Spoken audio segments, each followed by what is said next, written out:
ਪਾਕਿਸਤਾਨ 'ਚ ਪੰਜਾਬੀ ਕੌਂਪਰੈਸਾਂ ਦੇ ਸਭ ਤੋਂ ਵੱਡੇ ਨੈਟਵਰਕ ਪੰਜਾਬੀ ਨੈਸ਼ਨਲਿਸਟ ਫੋਰਮ ਵੱਲੋਂ ਜੀ ਆਇਆਂ ਨੂੰ। ਇਸਟੈਬਲਿਸ਼ਮੈਂਟ ਬਿਊਰੋਕ੍ਰੇਸੀ ਫੌਜ ਹਕੂਮਤ ਤੇ ਪੰਜਾਬੀਆਂ ਦਾ ਕੰਟਰੋਲ ਜ਼ਰੂਰੀ ਹੈ। ਪਾਕਿਸਤਾਨ ਦੇ ਕਿਆਮ ਤੋਂ ਲੈ ਕੇ ਪਠਾਨਾਂ ਤੇ ਹਿੰਦੁਸਤਾਨੀ ਮੁਹਾਜਰਾਂ ਦੀ ਤਰਫੋਂ ਪੰਜਾਬੀਆਂ ਤੇ ਇਲਜ਼ਾਮ ਲਾਇਆ ਜਾਂਦਾ ਹੈ ਕਿ ਪਾਕਿਸਤਾਨ ਦੀ ਇਸਟੈਬਲਿਸ਼ਮੈਂਟ ਬਿਊਰੋਕ੍ਰੇਸੀ ਫੌਜ ਹਕੂਮਤ ਤੇ ਪੰਜਾਬੀਆਂ ਦਾ ਕੰਟਰੋਲ ਹੈ। ਪਠਾਨਾਂ ਤੇ ਹਿੰਦੁਸਤਾਨੀ ਮੁਹਾਜਰਾਂ ਨੂੰ ਪੰਜਾਬੀ ਸਮਝਾ ਕੇ ਥੱਕ ਗਏ ਨੇ ਕਿ ਇੱਕ ਤੇ ਪਾਕਿਸਤਾਨ ਦੀ 60% ਆਬਾਦੀ ਹੋਣ ਦੇ ਬਾਵਜੂਦ ਕਦੀ ਵੀ ਪਾਕਿਸਤਾਨ ਦੀ ਇਸਟੈਬਲਿਸ਼ਮੈਂਟ ਬਿਊਰੋਕ੍ਰੇਸੀ ਫੌਜ ਹਕੂਮਤ ਤੇ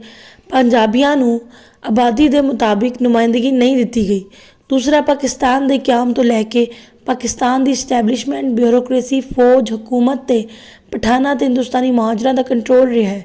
ਤੀਸਰਾ, ਪਠਾਨਾਂ ਤੇ ਹਿੰਦੁਸਤਾਨੀ ਮੁਹਾਜਰਾਂ ਦੀ ਤਰਫੋਂ ਪੰਜਾਬੀਆਂ ਦੇ ਇਲਜ਼ਾਮ ਲਾ ਕੇ ਪੰਜਾਬੀਆਂ ਦੀ ਤਜ਼ਲੀਲ ਤੇ ਤੋਹੀਨ ਕੀਤੀ ਜਾਂਦੀ ਹੈ ਕਿ ਪਾਕਿਸਤਾਨ ਦੀ ਇਸਟੈਬਲਿਸ਼ਮੈਂਟ ਬਿਊਰੋਕ੍ਰੇਸੀ ਫੌਜ ਹਕੂਮਤ ਤੇ ਪੰਜਾਬੀਆਂ ਦਾ ਕੰਟਰੋਲ ਹੈ। ਲੇਕਿਨ ਪਠਾਨ ਤੇ ਹਿੰਦੁਸਤਾਨੀ ਮੁਹਾਜਰ ਨਾ ਸਮਝਣ ਤੇ ਆਮਾਦਾ ਨੇ ਤੇ ਨਾ ਸਮਝਣ ਦੀ ਕੋਸ਼ਿਸ਼ ਕਰਦੇ ਨੇ, ਜਦ ਕਿ ਆਪਣੀ ਆਬਾਦੀ ਤੋਂ ਬਹੁਤੀ ਨੁਮਾਇੰਦਗੀ ਲੈਣ ਤੇ ਪਾਕਿਸਤਾਨ ਦੀ ਇਸਟੈਬਲਿਸ਼ਮੈਂਟ ਬਿਊਰੋਕ੍ਰੇਸੀ ਫੌਜ ਹਕੂਮਤ ਤੇ ਕੰਟਰੋਲ ਕਾਇਮ ਰੱਖਣ 'ਚ ਲੱਗੇ ਰਹਿੰਦੇ ਨੇ। ਚੂੰਕਿ ਪਾਕਿਸਤਾਨ ਦੇ ਕਿਆਮ ਤੋਂ ਲੈ ਕੇ ਪਾਕਿਸਤਾਨ ਦੀ ਇਸਟੈਬਲਿਸ਼ਮੈਂਟ ਬਿਊਰੋਕ੍ਰੇਸੀ ਫੌਜ ਹਕੂਮਤ ਤੇ ਕੰਟਰੋਲ ਪਠਾਨਾਂ ਤੇ ਹਿੰਦੁਸਤਾਨੀ ਮੁਹਾਜਰਾਂ ਦਾ ਰਿਹਾ ਹੈ,